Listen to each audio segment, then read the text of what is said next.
Hello everyone, welcome to the Leper channel. In today's video, I am going to show you how to enable or disable call forward in your Samsung Galaxy A25 phone. Now the first thing you have to do is go to your call log app.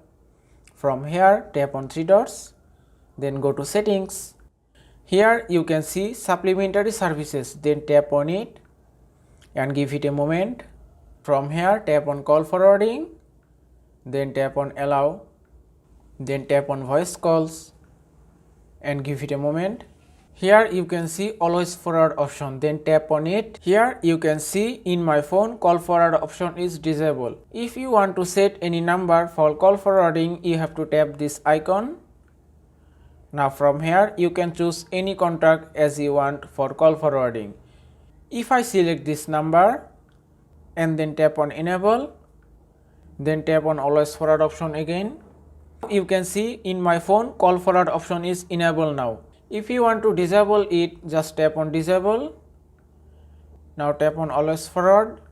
Now you can see in my phone call forward option is disabled. And that is how you can enable or disable call forward option in your Samsung Galaxy A25 phone. I hope this video was helpful. If it was, please give it a thumbs up and don't forget to subscribe.